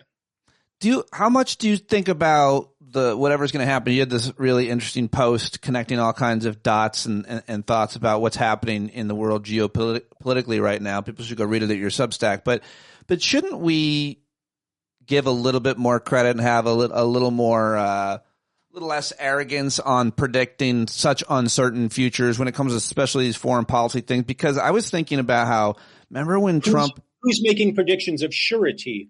Nobody. But I just keep thinking, your question was we don't know what's going to happen in Venezuela. And I keep thinking about when Trump killed that Iranian general, and me and everybody else was like, World War III. And then nothing like really happened. Then he bombed Iran, and then like nothing really happened. And a lot of things didn't happen after we invaded Iraq. I mean, it was all these things were terrible decisions, and all kinds of things can be true at once and so on. But I don't know, like what if nothing major or destabilizing happens, and all these predictions of now we're giving permission to Russia and China to invade Ukraine and anywhere they want, and Taiwan, but maybe it doesn't happen. I like to leave open for maybe none of those things will happen. Sure. That's eminently reasonable of you, but to say that nothing happened after we bombed Iran is not true. There's protests in the streets right now. The Iranian regime looks increasingly enfeebled, and that could be a problem for them in the coming days and weeks and years. I mean, all people in today's media landscape, especially, are always predicting World War III, are always predicting doomsday scenarios, and those don't come to pass. And so it's easy to maybe shrug your shoulders and go, well, I guess everything's fine. But what we're seeing in the medium and long term, the trends are extremely concerning. It's extremely concerning that an American president feels like he has the right to go into one of our neighboring countries, pluck the leader from that country, and then just essentially say, yeah, we run things now, and if you don't like it, we'll kill you too. Yes. That feels like a problem to me. International gangsterism, I think, is what Graham Plattner called it, international gangsterism. I'm like, I like that term. It's all mafia behavior. Is that how Graham Plattner talks, I'm assuming? Because I don't know who that is. But the way you said it made me think, oh, that guy's a tough guy. I was surprised. I was actually surprised by your lack of reaction, because it was such a dead-on Graham Plattner impression, and you didn't seem to be. He's running for Senate in Maine. Oh, that guy. Yeah. Talks like that. He's really manly. Yeah, he is. I like that. Yeah, he has some scandals, right? Some problems. Some problematic tattoos. Some Nazi shit. I mean, being a Nazi is no longer disqualifying in this country. So on the left, it is. Well, I think it should be. I think it still is. I mean, you still can't even assault a woman and get elected as a Democrat. I'm pretty sure if you're running as a Democrat and there is a credible accusation of you, you're gone. See you later. The primary field is you think you can get elected as a Democrat with a sexual assault allegation, much less proven? I don't think you can. I think that Democrats are still holding. It's going to be tough. It would be tough. Tim Walz isn't running, which means Klobuchar might be running for governor, which means is Franken going to run for Senate? Well, I just read that the deal is if Klobuchar runs, Walz could appoint Franken to the Senate. If she drops out to run for governor, the governor then gets to appoint, and so everybody's licking their lips thinking Al Franken would be appointed, but I don't think you would do that. I don't know. Do you? Do you know Al Franken? I don't know. I've met him. I've talked to him, but I can't say I know him. Yeah. I don't know. I mean, he's a very effective senator. Railroaded out for, at the time, I thought legitimate reasons. But for whatever mistakes he's made, he certainly served his penance, if he indeed made those mistakes. And I'd certainly welcome back. What do you make, Michael Ian Black, of the fracturing of the MAGA movement? You know, I call it the hoods off movement. This kid Nick Fuentes, I bet you're pretty into him. Love Nick Fuentes. Yeah, I mean, we started the conversation talking about my skills, and I do think of myself primarily as a handyman. But if I were to place a label even above handyman, it would be groiper. I thought you do, with all due respect, you do look like a groiper. I'm surprised they haven't even used your face as the main groiper. We're talking about some sponsorship opportunities. I'm very excited.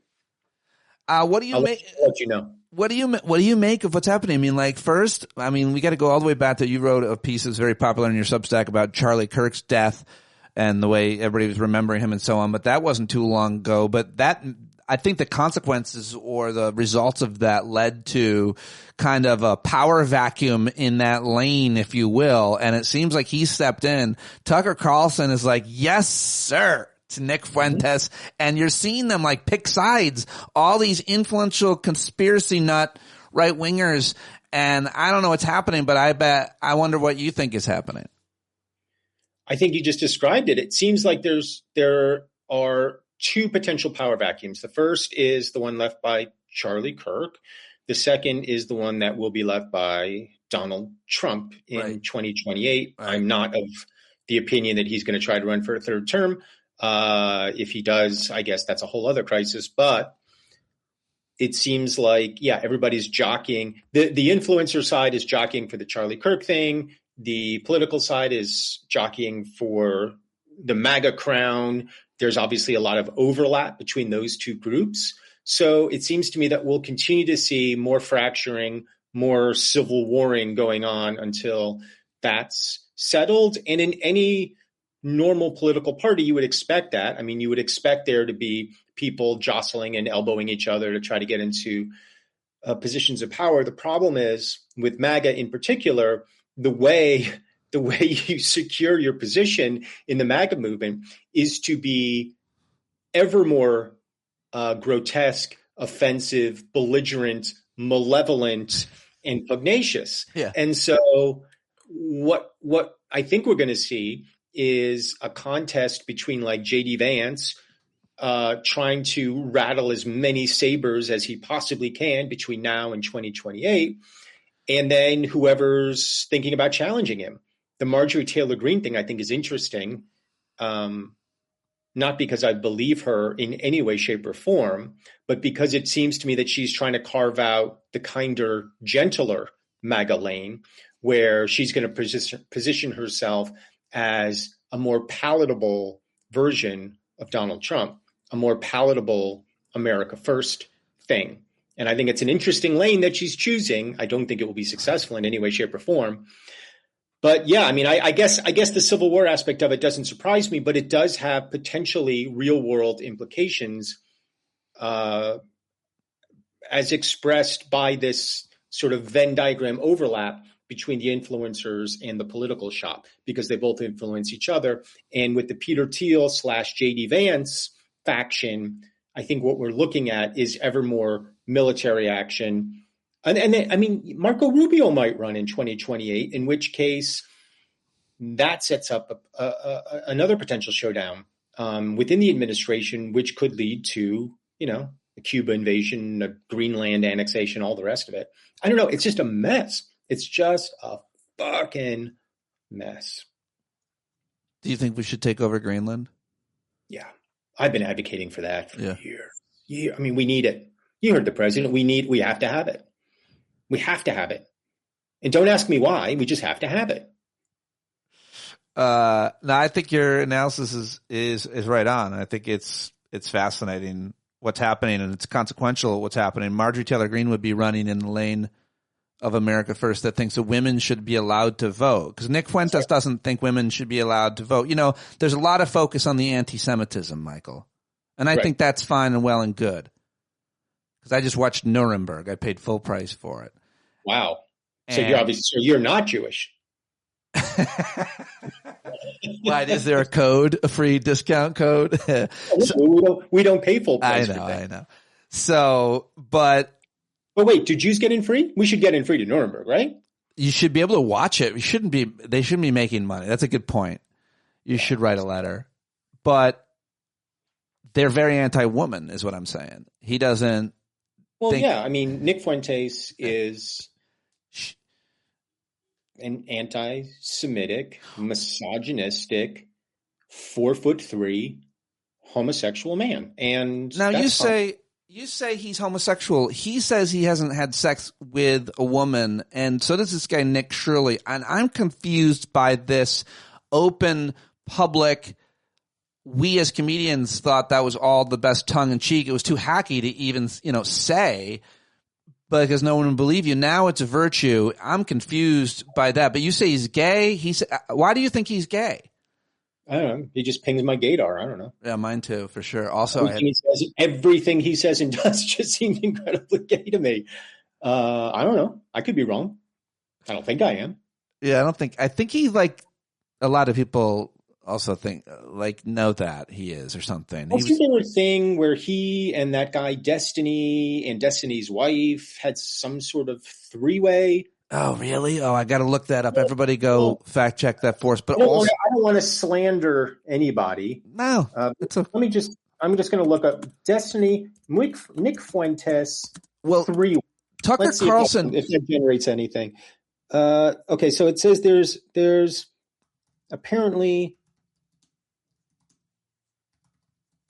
Destiny made a sex tape with Nick Fuentes. It seems to be rumor, but it's such a strange rumor.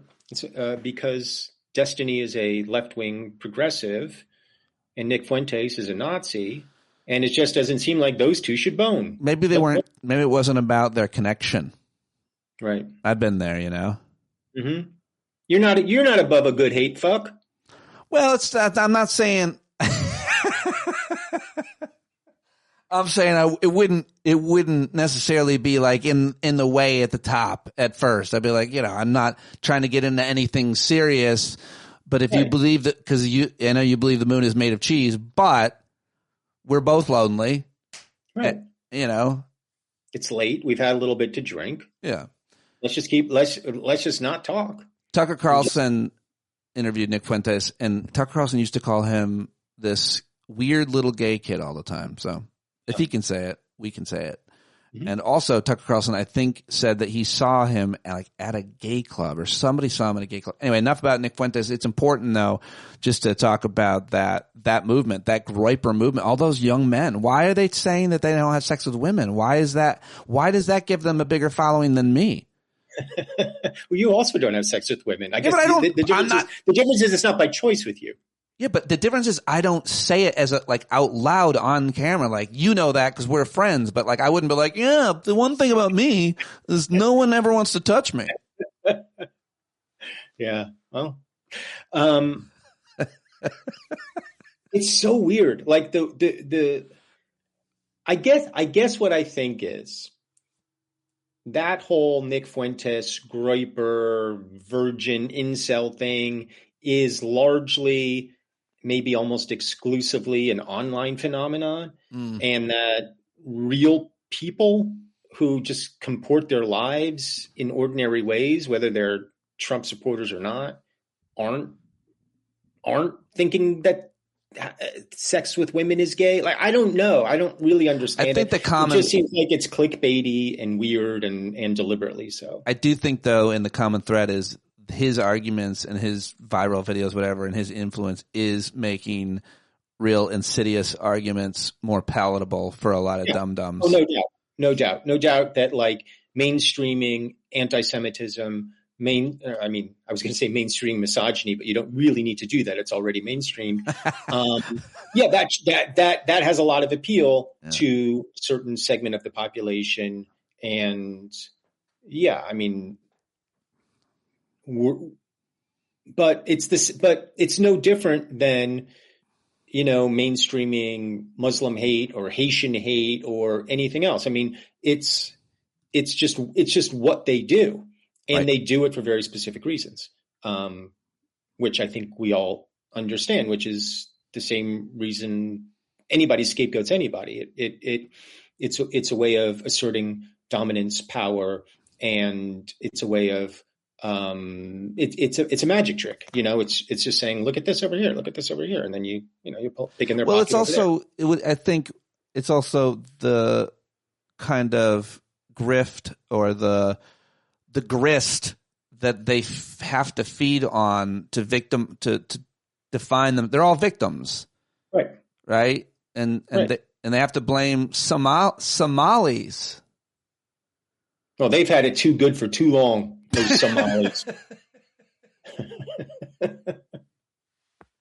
It's about time we rein in the Somalian diaspora.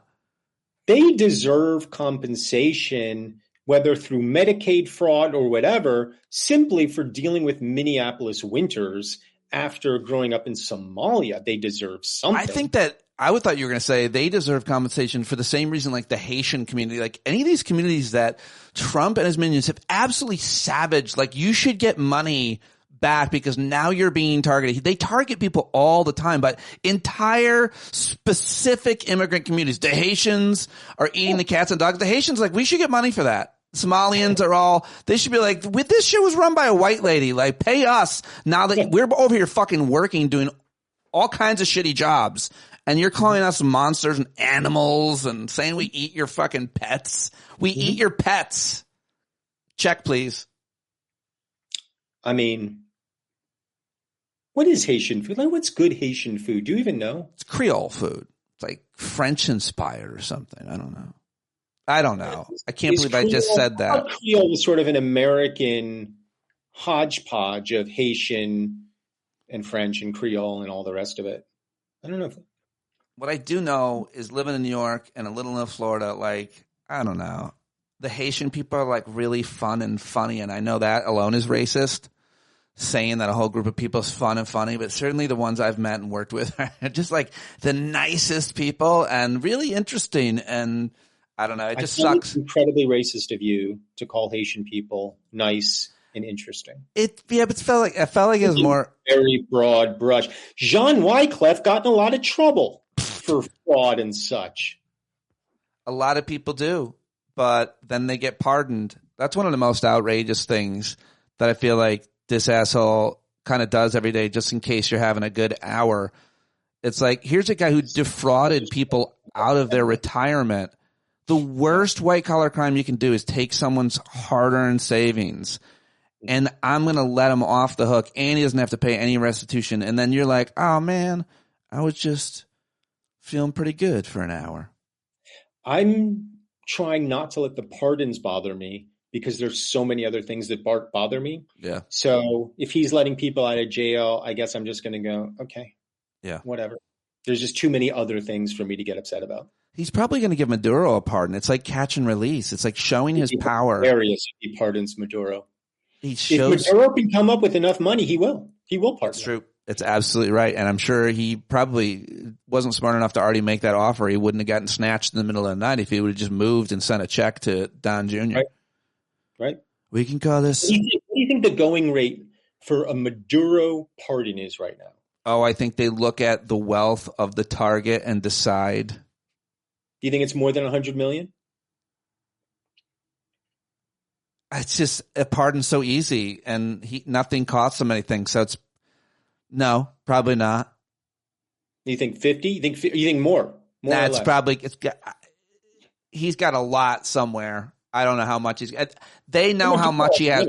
Marco Rubio or somebody knows how much money he's got, so they take as much of it. That's the name. That's the price.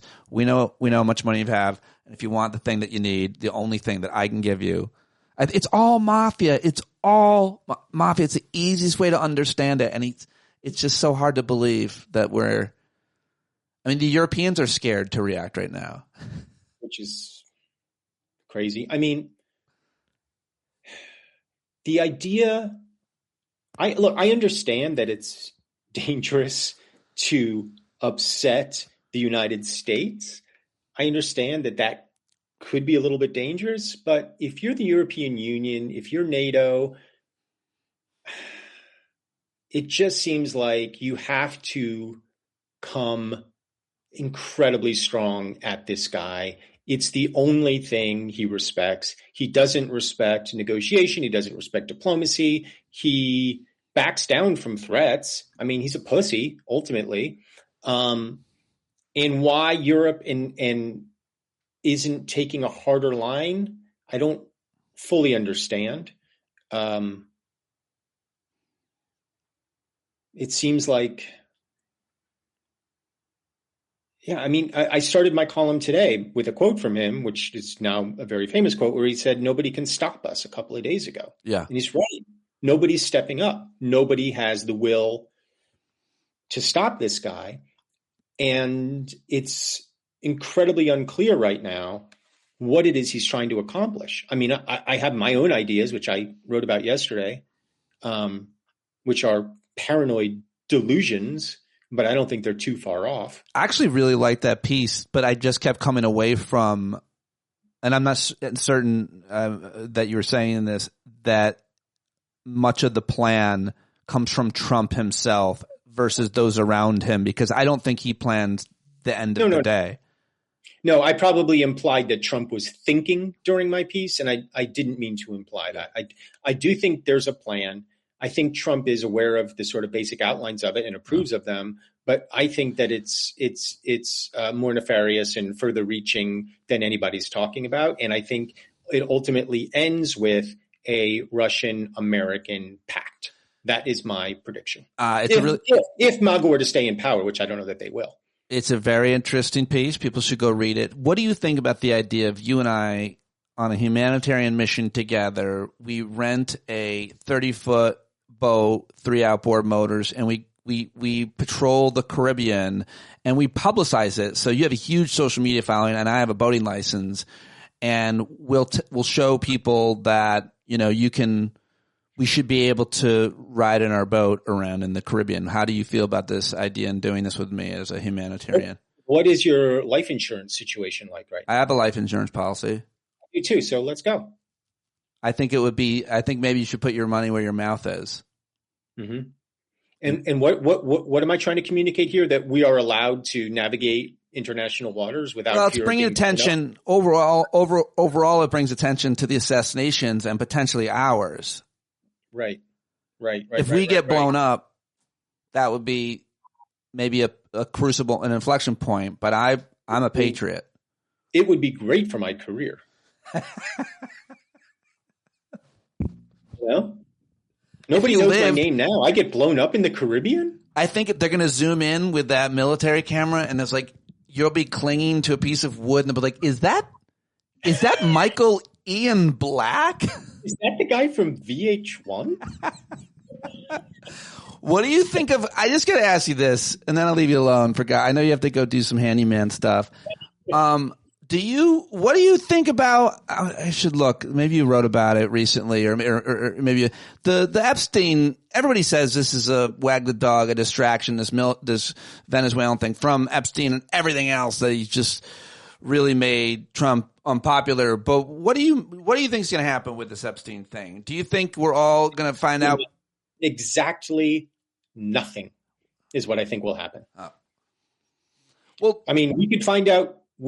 Megyn Kelly, of all people, basically said, I don't care. And I think the quote was, I don't care if he got handsy with somebody 20 years ago.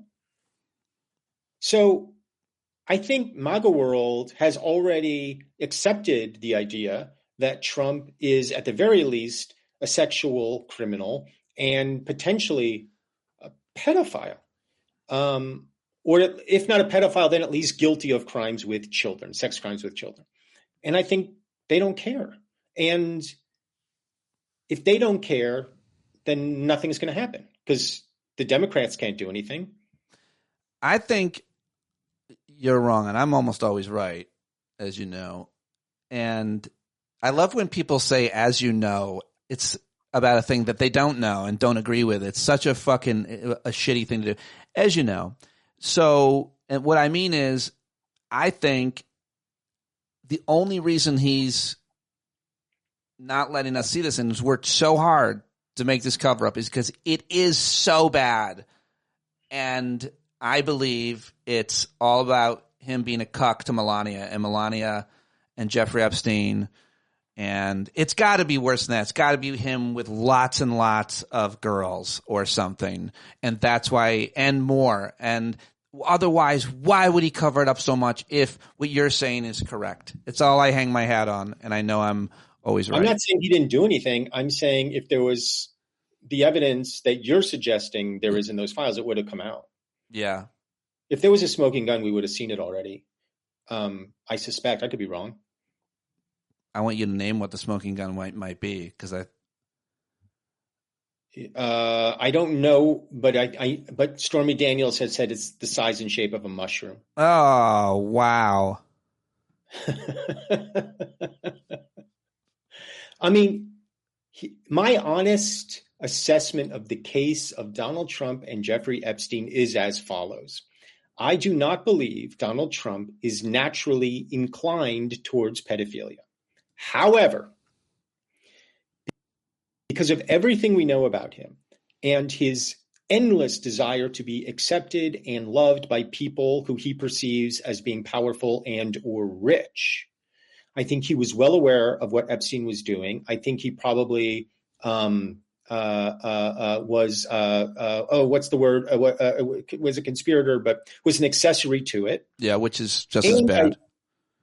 Which is just as well. I don't know that it's close to just as bad, if not as bad. And I also think he probably did partake in at least a couple of occasions, if for no other reason than to impress Jeffrey Epstein.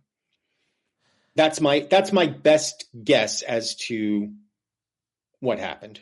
I think he's a pedophile because he loves being around, I won't say underage. I got scolded for saying underage girls. They're called children, is what someone said. At all these beauty pageants, that he was even involved with, that's fucking creepy. I was always above those, Michael. You're so brave. Yeah. Well, the modeling agency was, allegedly just like a trafficking front and all the rest of it. I think it's entirely possible. Wonderful secret. Yeah. I think they have a wonderful secret. I think the secret is they're attracted to 14-year-old girls. That's their wonderful secret. I don't think it's a wonderful secret. I think that's bad. Wow. Okay. So you're taking a pretty brave stance, and I commend that. Yeah, I don't know. I don't know. And I think the easiest thing in the world is to say, yeah, of course he's a pedophile. I don't know. Yeah. And it's such an atrocious, look, it's such an atrocious thing to call somebody. But it would be hardly the most atrocious thing about Donald Trump, which is crazy. Right. It's crazy that wouldn't be the worst thing about him, but it's not. I love your message from your Substack the other day, wishing everybody a magnificent 2026. I thought it was I liked it. I liked the positivity. I was trying to be positive. It's not that I was trying to be positive. I was acknowledging that 2026 is likely to be worse than 2025 for a host of reasons. All of that will come to a crescendo at the midterms. After the midterms, it could get much, much, much worse. If, for example, he doesn't respect the results of the midterm elections, which I think is likely.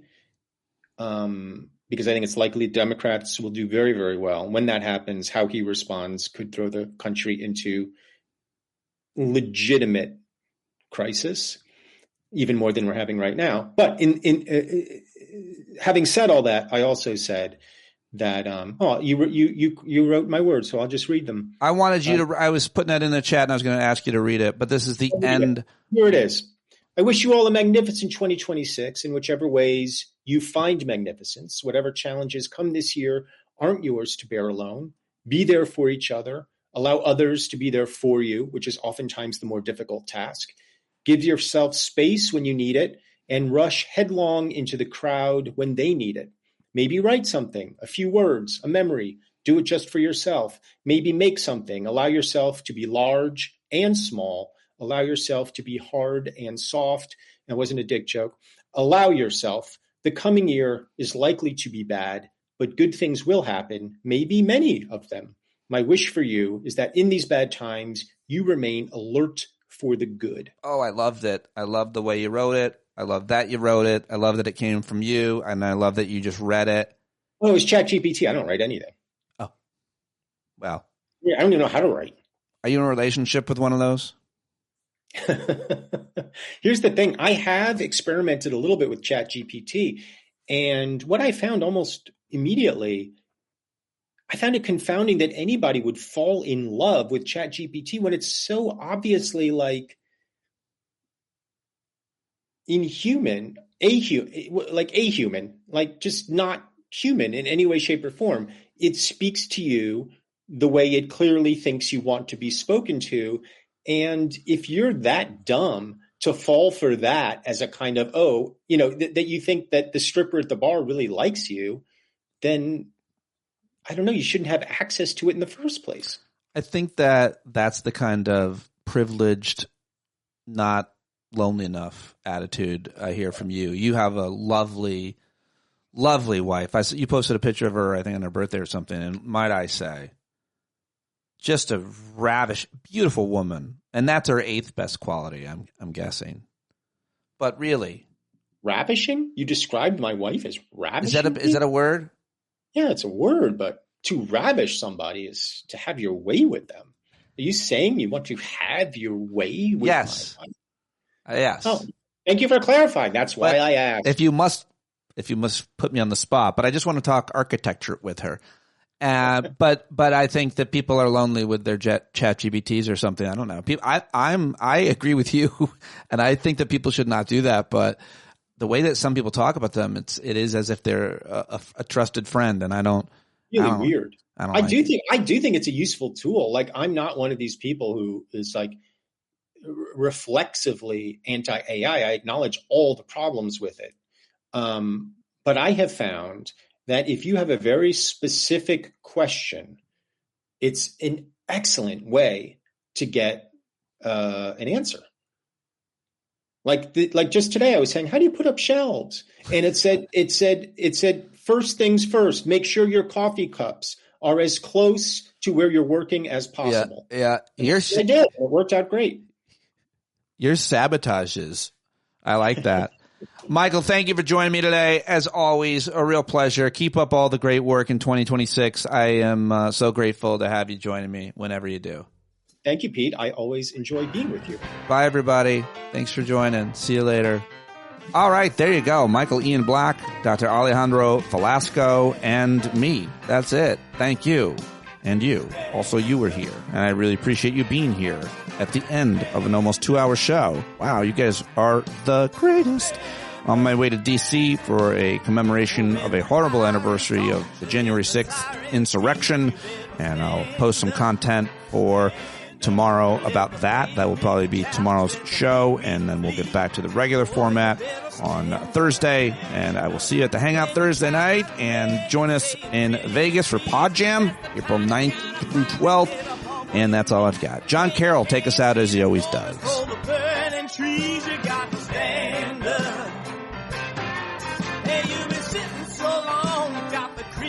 Knees, you gotta stand up, stand up. I think you're driving wheels with leaking grease. Boy, you better stand up, stand up. Well, there's a whole lot more of us who know what's right. They'll keep right on ignoring us if we keep sitting tight. You got to open up the window to let in some light. You gotta stand up, that's right. You got to rise up, you got to stand up. Stare the devil straight in the eye. We got to let him know it's his time to go. See it clear when all you hear is a lie.